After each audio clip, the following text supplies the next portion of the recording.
오늘 말씀은 기드온이 전쟁에 나가기 바로 직전에 있었던 사건을 기록하고 있어요. 그 앞에서도 소명을 받을 때도 기드온은 하나님 앞에 시험을 받거나 또는 시험을 하거나 이거 했었죠. 그런데 오늘 하나님이 뜬금없이 9절에 그 밤에 이렇게 시작합니다. 왜 그 밤일까? 아마도 이 기드온의 마음이 이 암흑 가운데 있었던 것 같아요. 그때 하나님이 기드온을 찾아가셔서 이렇게 얘기합니다. 일어나 진영으로 내려가라 이렇게 얘기합니다. 근데 이 진영이 어디냐? 이 진영은 적군의 진영이에요. 그러니까 적군의 진영으로 들어가라 이렇게 얘기하는 거죠. 그랬더니 우리 이 쫄보잖아요. 이 기드온이 하나님은 그의 정체성을 강한 용사라고 부르셨는데 늘 자기는 없는 자고 또 작은 자고 또 할 수 없는 자라고 계속해서 하나님 앞에 이 투정을 부리는 기드온입니다.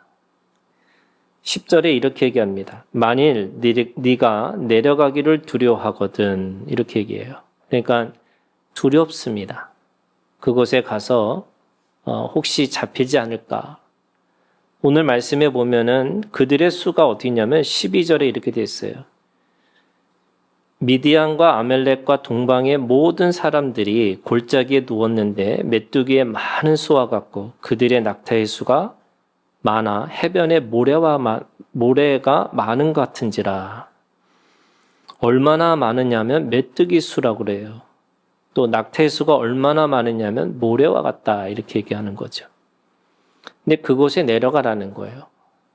그러니까 혼자 가기 좀 그러니까 하나님이 아예 지시를 합니다. 뭐라고 그러냐면 네 부하 보라와 함께 그 진영으로 내려가서 그러니까 콕 집어서 야, 네 부하도 데리고 가 이렇게 얘기하신 거죠. 그러니까 그 진영에 가서 도대체 뭘 들으려고 할까라고 하니까 우리가 오늘 읽은 이 본문의 말씀에는 그 진영에 있는 한 사람이 꿈을 꿨다는 거예요. 근데 무슨 꿈을 꿨냐? 13절에 이렇게 얘기합니다. 기드온이 그곳에 이른즉 어떤 사람이 이 어떤 사람은 이스라엘 사람이 아니에요. 그러니까 미디안과 아멜렉이라고 하는 이 동방의 이 연합군입니다. 그 연합군들 중에 한 사람이 꿈을 꿨어요. 말하기를 보라 내가 한 꿈을 꿨는데 꿈에 보리떡 한 덩어리가 미디안 진영으로 굴러들어와 한 장막에 이르러 그것을 쳐서 무너뜨려 위쪽으로 엎으니 그 장막이 쓰러지더라. 보리떡 한 덩어리가 쳐서 엎고 쓰러뜨렸다 이렇게 얘기를 하는 거예요. 그런데 더 기가 막힌 건 그의 친구예요. 이거를 기막히게 또는 믿음으로 해석을 해버려요. 뭐라고 그러냐? 14절에 그의 친구가 대답하여 이르되 이는 다른 것이 아니라 이스라엘 사람 요아스의 아들 기드온의 칼이라. 하나님이 미디안과 그 모든 진영을 그의 손에 넘겨주시니라. 누가 얘기한 거예요? 적군이. 이스라엘 사람이라고 하면 믿음의 고백이구나, 믿음의 간증이구나 라고 하지만 미디안 사람이 꿈을 꾸고 미디안 사람이 그것에 대해서 해석을 해요. 여러분 기가 막히지 않아요? 우리는 어떤 때 보면은 믿음의 사람들보다 세상의 사람들이 더 믿음이 있는 것처럼 말할 때가 있어요. 우리는 사실은 믿음이 있다라고 말해놓고는 실제로 뭐 하느냐? 계산하죠. 계수하고 계량합니다. 왜? 그게 합리적 사고라고 생각을 하는 거예요. 여러분, 보리떡 한 덩어리가 어떻게 장막을 쳐서 무찌를 수 있을까? 근데 또 기가 막힌 거는 보리떡 한 덩어리를 뭘로 해석을 했어요? 기드온의 칼이라고 해석을 해요. 여러분 생각이 드세요? 보리떡 한 덩어리를 칼로 해석할 수 있는 그 대단한 믿음이 여러분 적군의 입에서 나오는 거예요. 여러분 기드온이 지금까지 제가 계속해서 이 기드온의 시험을 이야기했습니다. 첫 번째 시험이 뭐였냐면 양털의 시험이었잖아요. 그죠? 근데 여러분 이 양털의 시험이라는 건 뭐냐면 말씀이 그대로 이루어지는 그 소원의 기도였어요. 그래서 소원을 말했더니 하나님이 어떻게 하셨어요? 말씀대로 이루어 주셨다라는 거예요. 그래서 이거를 저는 플러스라고 그랬잖아요. 그죠? 더하기라는 거예요. 가끔 우리의 기도가 하나님 앞에 더하기를 위한 소원의 기도를 드릴 때가 있어요. 그것은 하나님이 우리에게 덧붙여 주시는 거죠. 더해 주시는 거예요. 어떻게 더해 주시느냐? 30배, 60배, 100배의 결실을 맺게 해 주세요. 한 씨가 최하로 열릴 수 있는 게 30이고 최대치가 100배예요. 그 말은 무슨 말이냐? 하나님은 우리에게 처음부터 말씀이 그대로 이루어지는 100배의 복을 주셨다는 거예요. 그런데 그거를 누가 그거를 가로막고 있느냐? 내가 가지고 있는 편견과 선입견 또는 이거를 세상에서 이렇게 얘기해요. 합리적 사고라는 거예요. 우리는 여러분 합리적 사고를 하지 말라는 게 아니에요. 당연히 합리적 사고를 해야죠. 그런데 믿음이라는 건 뭐냐? 여러분 신비가 있는 거예요. 믿음의 세계는요. 그 합리적 사고에다가 플러스 신비라고 하는 세계가 또 다른 세계가 있다는 거예요. 그래서 하나님이 어떻게 하세요? 30배, 60배, 100배의 더하기 삶을 우리에게 주시겠다. 이렇게 말씀하세요. 이게 양털의 시험이었다면 여러분 300명을 빼는 시험, 그 32,000명 중에 또 그 만 명 중에 그 안에서 300명이라고 하는 하나님의 용사를 세우신 그 목적은 뭐냐? 하나님 앞에 여러분 어떤 기도를 해야 되는 거냐면 내려놓음의 기도를 하는 거예요. 우리는 더하기만 하는 게 우리의 기도라고 하잖아요. 여러분 기도 중에 내려놓는 기도가 있어요. 이 내려놓는 거라는 게 무슨 기도냐? 내가 동서남북 위아래 다 막혔을 때 하나님 앞에서 내가 하는 기도가 내려놓음의 기도예요. 그 내려놓았을 때 어떻게 해요? 하나님만 의지할 수밖에 없는 그런 기도를 할 수밖에 없어요. 다 막혔어요. 위아래 다 막히다 보니까 내가 하나님만 내가 소망을 둘 수밖에 없구나. 그래서 위임하고 위탁하는 기도를 드리는 거예요. 그게 300명의 기도예요. 하나님은 300명의 이 시험을 통해서 뭐 하기를 원하시냐? 하나님만 의지하라고. 하나님에게 위임하고 위탁하라고 우리에게 주시는 시험의 기도예요. 오늘 세 번째 기도를 하는 거예요. 무슨 기도느냐? 저는 이거를 보리떡 한 덩어리의 시험이라는 거예요. 보리떡 한 덩어리의 시험이라는 게 뭐냐? 여러분 결국 뭐냐면 신앙은요. 여러분 내가 믿음이 있다라고 하는 것만이 아니라 사실은 원수로부터 인정받는 영광의 기도가 있어요. 자, 이게 무슨 말이냐면 여러분 내가 하나님으로부터 내가 죽었다는 거잖아요. 나는 세상으로부터 죽었다라고 하는 이 선언이 그래서 죽었다는 게 뭐예요? 세상에 가지고 있는 어떤 자극으로부터도 내가 반응하지 않는 거예요. 안목의 정욕, 육체의 정욕, 그 다음에 이생의 자랑이라는 것이 더 이상 아무것도 아니라는 거를 깨닫는 게 뭐냐면 바로 내가 세상으로부터 죽었다라는 뜻이에요. 신앙은 죽음부터 시작하는 거예요, 여러분. 내가 죽지 않으면 계속해서 내 안에 내가 주인처럼 행세하는 거예요. 그래서 신앙이 왜 어렵냐? 죽어야 된다는 거예요. 죽어야지 어떻게 해요? 부활하는 거예요. 죽어야지만 내가 하나님의 몸으로 살 수 있다는 거예요. 그런데 죽었다라고 하는 이 죽음으로부터 어떻게 하냐? 내가 죽었다라고 하는 것만이 아니라 세상이 나를 향해서 죽었구나 라고 세상으로부터 인정받으셔야 돼요. 제가 좋아하는 말씀 중에 하나는 시편들이에요. 여러분, 시편에 있는 말씀은요, 아주 실제적인 상황들을 이야기를 하고 있어요.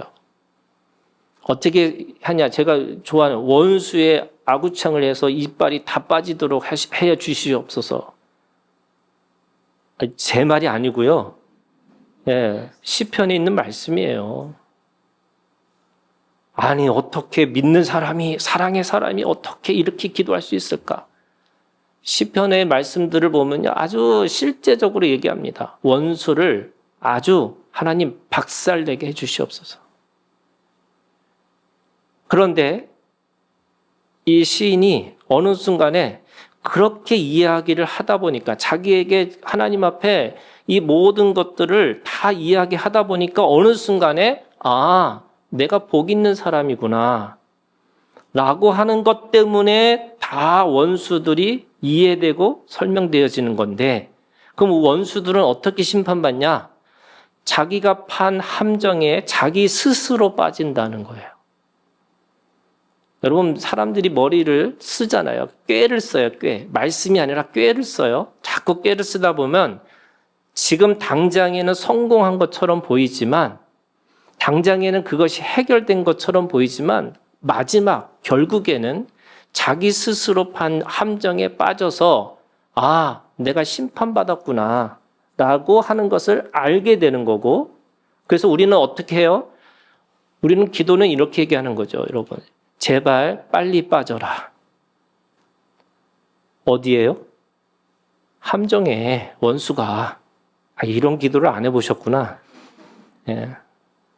빨리 빠지라고 기도하는 거예요. 왜? 여러분, 그래야지만 어떻게 해요? 빨리 하나님을 알고 빨리 돌아올 수 있는 길을 열어주는 거잖아요. 근데 여러분, 두 번째가 더 높은 차원이에요. 어떤 거냐면 원수가 의인을 인정하는 거예요. 그걸 뭐라 그러냐? 네가 옳도다. 여러분, 유다가 다말을 보면서, 다말이 어떤 여자예요? 가늠한 여자예요. 그래서 그를 죽이려고 하다 보니까 그를 죽이려고 하는 순간에 그가 내놓은 증표로 인해서 뭐라 그래요? 유다가 네가 옳도다. 원수로부터 받는 이 인정이 여러분 사실은 진짜예요. 예수님이 십자가에서 죽으셨을 때 모든 사람들은 그 죽음에 대해서 안타까워했지만 그 옆에 있는 관원이나 유대인들이나 또 그 바리새인들이나 그 사람들은 그 죽음에 대해서 정당성을 얘기를 해요. 그런데 여러분, 성경에 보면은 로마의 그 백부장이 뭐라 그러냐면 그는 의인이었다. 원수로부터 사형을 시키는 그 군인으로부터 뭐라고 고백을 하냐면 그는 의인이었다라고 고백해지는 거예요. 기드온이 양털의 시험을 통과했어요. 또 300명의 시험을 통과했지만 여전히 두렵습니다. 그랬더니 뭐라 그래요? 원수의 입을 통해서 네가 하나님의 사람이야 라고 하는 것을 증거를 받는 거예요. 증언의 말씀을 받는 거예요. 그래서 그 보리떡 한 덩어리의 시험이라고 하는 건 뭐냐? 여러분, 원수를 통해서 인정받는 영광의 기도예요. 여러분, 이 영광의 기도가 오늘 우리의 기도가 되기를 주님의 이름으로 축원합니다. 그래서 원수를 사랑하라는 말이 그런 거예요, 여러분. 원수를 어떻게 사랑해요? 여러분, 우리가 겉사람으로 또는 외식함으로 해서 그래 원수 사랑이지 그게 아니고요.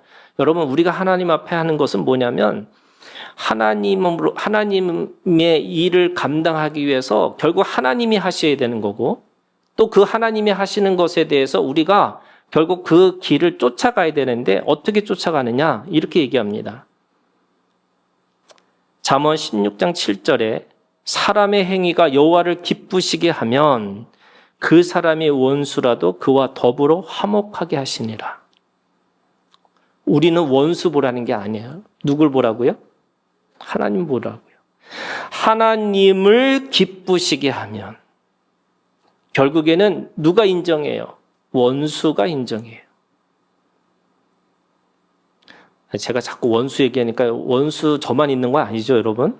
예, 원수 다 있어요. 그러니까 그거는 이미 하나님 앞에서 우리가 이 원수와 왼수, 제가 맨날 얘기잖아요. 여러분, 제가 어디 갔더니 원수와 왼수, 말레이시아 선교사들한테 말씀 가르쳐 주는데 원수와 왼수가 있다는데 원수는 뭐냐? 공식적인 적이고 왼수는 누구냐? 남편이래요. 예, 아내고. 오늘 우리가 하나님 앞에서 그 하나님의 일들을 감당할 때마다 어떻게 하느냐? 여러분, 원수 보지 말라는 거예요. 원수만 보는 사람이 누구예요? 사울왕이에요. 하나님은 그에게 왕 노릇하라고 주신 건데 왕 노릇하라고 주신 그 권위를 자기의 원수를 쫓아다녀서 평생 그렇게 살았던 사람이 사울왕이에요. 여러분, 우리를 하나님이 왕 같은 제사장으로 부르셨어요. 그럼 뭘로 살아야 돼요? 여러분, 왕 같은 제사장으로 사셔야 돼요. 원수를 쫓아다니는 추격자로 살아가는 게 우리 인생이 아니고 원수를 미워해서 내 마음이 상한 사람으로 살아가는 것이 아니고요. 그거와 상관없이 하나님을 기쁘게 하시는 사람으로 살아가는 거예요. 여러분, 이게 굉장히 중요한 거예요.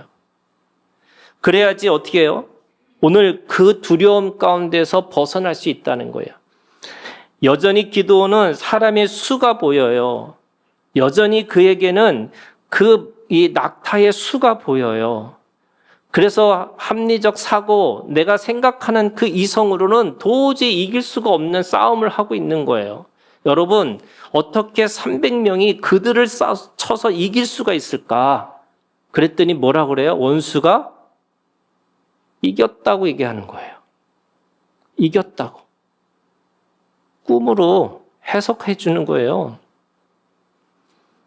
이 원수는 무슨 사람이에요? 믿음의 사람이에요. 기드온은 불신하고 있고 이 싸움이 될 걸 말 건가, 그래서 두려움 가운데 있고 진영의 옆에 가라고 하는데 그 옆에 있는 게 너무 힘들고 어려운데 그 진영에 있는 적군이, 원수가 뭐라 그러냐면, 야, 기드온의 칼로 우리가 다 망할 거야 라고 오히려 그가 얘기하고 있어요. 가나안의 그 족속들이 뭐라 그러냐면, 그 라합의 고백이 뭐냐면요, 니네가 오기도 전에 이미 너희들이 하는 일 때문에 이 가나안에 있는 모든 사람들이 다 간담이 녹아졌다, 이렇게 얘기를 해요. 이 사람들은 여전히 뭐예요? 그들은 거인이고 그곳은 쳐들어갈 수 없는 곳이라고 생각하고 있는데 오히려 그들은 하나님을 두려워하고 있고 오히려 그들은 그 이스라엘 백성들을 두려워하고 있다는 거예요. 오늘 우리가 주님 안에서 하나님의 일들을 감당할 때마다 여러분, 하나님은 우리를 이미 승리자로, 이미 우리가 이긴 자로 우리를 부르셨다고 말씀하세요. 그러면 여러분, 오늘 우리들의 삶이 보잘것없는 보리떡이에요. 여러분, 성경에서 이 보리라고 하는 것은 밀보다 더 이 질이 나쁜 거예요. 원래는 하나님 앞에 드리는 소제나 진설병은요, 다 밀로 해요. 근데 보리는 왜 그러냐? 보리는 가난한 자를 위한 음식이에요. 밀은 귀족을 위한 음식이에요. 그러니까 보리떡 한 덩어리라는 말은 너무나 보잘것없는, 너무나 가난한, 너무나 이게 성경적으로도 보고 그 시대에도 보고 너무나 보잘것없는 보리떡 한 덩어리라고 하는 게 뭐예요? 기드온의 칼이라는 거예요. 왜 여러분 보리떡 한 덩어리가 그것이 칼이 될 수 있을까? 여러분 이것도 아셔야 돼요. 없는 게 뭐예요?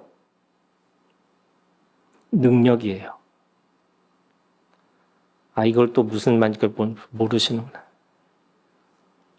여러분, 주식 떨어지는 거 관심 있으세요?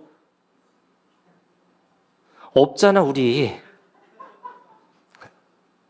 없는 게 뭐예요? 평안이에요.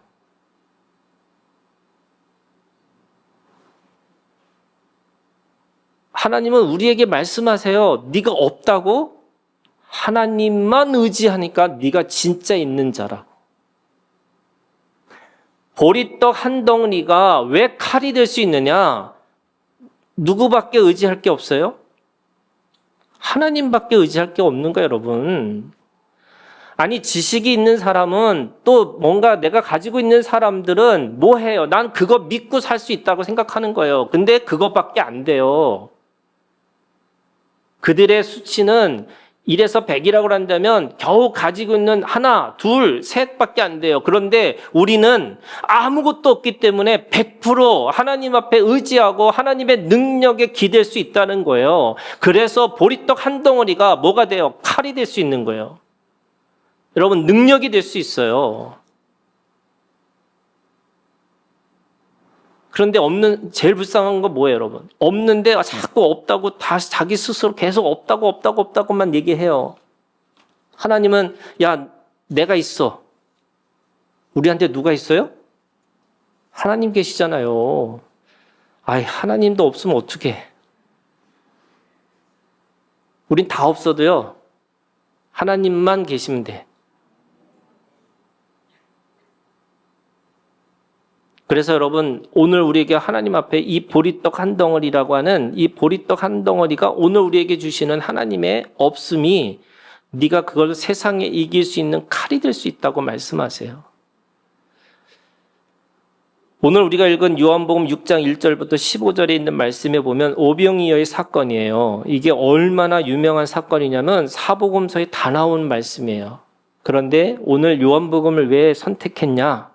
요한복음만 그 떡의 종류를 말하고 있어요. 그 떡이 무슨 떡이에요? 보리떡이에요. 요한복음에서만 그 떡이 보리떡이다라고 정확하게 표현되어 있어요. 자, 이 말이 무슨 말이냐면 여러분 9절에 이 요한복음 6장 9절에 있는 말씀에 보면 이렇게 시작해요. 한 아이로 시작해요. 한 아이라는 말은 여러분 지금이야말로 어린아이들이 굉장히 존중받고 그 다음에 인격적으로 대우받고 다 그러잖아요. 근데 그 당시에는요, 여러분 어린아이는 아무 존재가 없는 거예요. 고아와 과부와 나그네 바로 위가 어린아이예요. 그러니까 없어도 없선 중에 그나마 그 생명으로 있는 것이 아이예요. 법적으로 사회적 권리가 없는 존재가 한 아이고요. 더구나 경제적 가치, 노동의 가치로 따지면 아무것도 없는 비천한 존재가 아이예요. 은혜를 받아야 되는 사람이지 누구의 도움 없이는 하루도 살 수 없는 존재이지 누군가에게 기꺼이 그거를 내어줄 수 있는 사람이 아니에요. 이게 뭐예요? 한 아이예요. 거기다가 그가 가지고 있는 떡이 무슨 떡이에요? 보리떡이에요. 가치로 따지면 아무 가치도 없는 그냥 보리떡 5개, 그 다음에 고기라는 것도 그냥 작은 고기 한 마리예요. 2마리예요. 그러면 여러분 그 아이와 그 보리떡과 그가 가지고 있는 이 말이 무슨 뜻이냐면 정말 아무것도 없는, 그래서 정말 누군가의 도움 없이는 살 수 없는 그 어린아이의 한 끼 음식을 통해서 다른 버전에 보면 5,000명을 먹였어요. 여기서는 큰 무리라고 얘기를 해요. 큰 무리를 계산해 보니까 어떻게 됐다고 그랬어요? 200데나리온. 200데나리온, 한 데나리온은 그 노동자가 하루 일당의 가치가 있는 게 한 데나리온이에요. 그러니까 200일을 일을 해야지만 벌 수 있는 가치가 있는 돈이에요. 이 무리를 다 먹이려면 200데나리온 이상을 내야 된다는 거예요. 그런데 보잘것없는 어린아이, 너무나 밋밋한 그 보리떡 5개를 가지고 예수님이 가지시고 축사하시고 나눠줬어요. 그랬더니 그들이 어떻게 돼요? 배부르고 먹었다는 거예요. 그리고 12바구니 남겨주셨어요. 여러분, 기드온의 칼이라는 게 어떤 게? 여러분, 칼이라는 게 원래 정확하게 얘기하면은 이 칼이 검이에요. 여러분, 칼과 검은 좀 달라요. 칼은 한쪽이고요. 검은 양날이에요. 싸울 때는 양날로 싸워야 되는 거예요. 자, 이게 무슨 말이냐면 하나님의 말씀이 오늘 이 보리떡 한 덩어리를 가지고 뭘 만드느냐? 기드온의 칼처럼 세상을 이길 수 있는 능력으로 주시는데 이 칼의 의미가 무슨 의미입니까? 여러분, 말씀이 우리에게 주시는 능력이에요. 하나님의 말씀, 예수님의 말씀은 오늘 내면적으로는요, 그것이 내 양식을, 내 영혼의 양식을 채우는 내 몸을 만들어주는 칼이지만 동시에 세상의 정신과 싸울 수 있는, 세상과 이길 수 있는 칼이 오늘 우리에게 말씀이라는 거예요. 보리떡 한 덩어리를 가지고 있는 은혜가 없이는 하루도 살 수 없는 존재가 누구한테 줬어요? 그거를 예수님 앞에 드렸어요. 뭐라 그래요? 나 없는 사람이야. 그러니까 이거조차도 내가 하나님 앞에 드리겠습니다. 그랬더니 예수님이 잡으시고 축사하시고 떼어서 주기 시작하시는 거예요. 여러분, 하나님의 말씀이라는 게 어떤 거냐면 오늘 우리가 너무나 보잘것없는 한 문장일 수도 있고 한 단어일 수도 있고요. 그냥 글씨일 수도 있어요. 그런데 오늘 그것이 여러분 오늘 세상을 변화시키는 능력의 말씀이 된다는 거예요.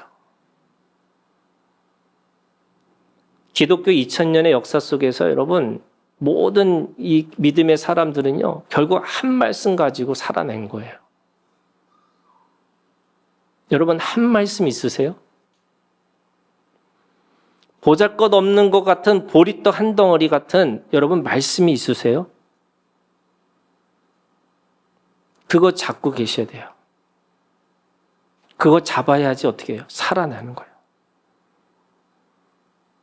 두 번째는 여러분, 이것이 하나님 앞에 내 손에 있을 때는 한 끼 때우는 가난한 자의 식사, 그 보리떡 5개와 이 물고기 2마리라고 하는 그 가난한 자의 식사이지만 주님 앞에 붙들리는 순간에 뭐가 되냐면 그것이 오늘 세상을 변화시키는 생명의 떡이 된다는 거예요. 이게 생명의 떡이 된다는 게 무슨 말이냐? 여러분, 오늘 내가 예수 그리스도가 된다는 거예요. 우리는 예수를 믿는 걸로만 생각해요. 근데 여러분, 예수를 믿는 것으로 끝나는 게 아니에요, 여러분. 주님이 내 안에, 내가 주님 안에. 단일의 신비가 있어요. 오늘 우리가 주님 안에서 어떻게 사는 거냐? 여러분, 주님은 우리 가운데 어떻게 오셨어요? 보리떡 한 덩어리처럼 오셨어요. 배움이요? 없어요. 가문이요? 없어요. 인자가 머리 둘 곳이 없을 정도로 뭔가 가지고 있는 자기 소유가 없으셨던 분이 예수님이셨어요. 거기다가 십자가의 죽음이라고 하는 것은 사람들이 볼 때는 억울한 죽음이지 그를 의인의 죽음으로 말하지 않아요. 그 보리떡 한 덩어리라는 게 오늘 우리에게 말씀이지만 동시에 뭐예요? 예수 그리스도예요. 그 예수 그리스도를 오늘 우리에게 살도록 우리를 부르셨어요. 자, 그러면 부르심을 받은 사람이 어떻게 해요? 세 번째가 뭐냐면 여러분 아무리 없어도 나눠줄 수 있는 능력이 있어요. 저는 오늘 이 말씀이 그거예요, 여러분. 기도는 300명밖에 없고 기도는 아무것도 없는 겁쟁이 같은 인생이지만 하나님 앞에 붙들림 바 돼서 뭐 하는 거예요? 네 손이 능력이 있다고 말씀하시고 네가 강한 용사라고 말씀하시고 사사 중에 최고의 사사, 기도원이 된 거예요, 여러분. 나중에 한번 여러분 이 사사기를 전체를 보겠지만 저는 사사 중에 최고의 사사가 누구냐? 저는 기도원이라고 생각해요. 근데 사사가 기도원이 왜 실패했을까? 그건 나중에 얘기지만 여러분 그 믿음대로 할 때 보면 최고의 사사는 기도원이에요.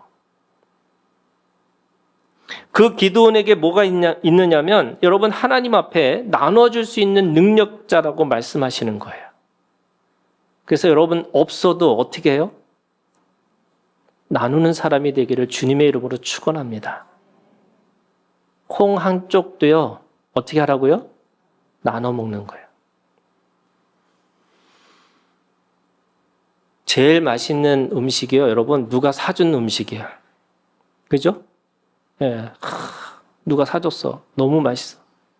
근데 여러분 진짜 맛있는 음식은요. 꿀 같은 음식은요. 자식을 위해서 음식을 해주는 어머니의 마음이에요.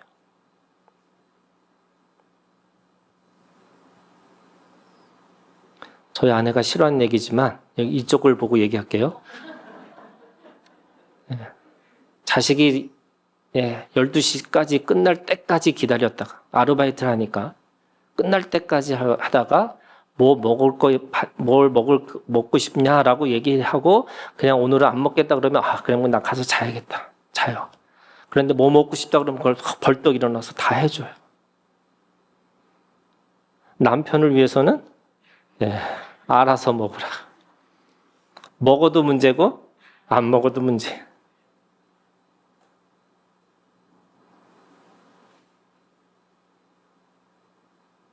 여러분 부모의 마음을 가지고 있는 사람은요. 그 자식이 내가 만든 음식을 사서 먹는 것보다 내가 정성껏 만들어서 그 아들을 위해서 먹을 때 그 먹는 아들을 보면서 어떻게 해요? 너무너무 행복한 거예요.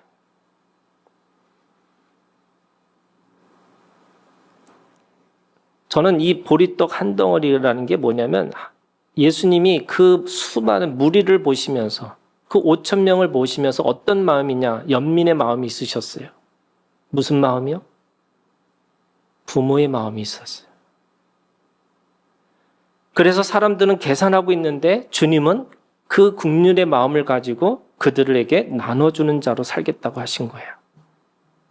얼마나 남았어요? 12바구니. 저는 그걸 또 궁금하죠. 여러분 왜 12바구니인 줄 아세요? 12제자한테 준 거예요. 근데 제자들이 어떻게 생각할까요? 여러분 집어넣을 때마다 될까? 떼어서 줄 때마다 되네. 될까? 되네. 될까? 되네.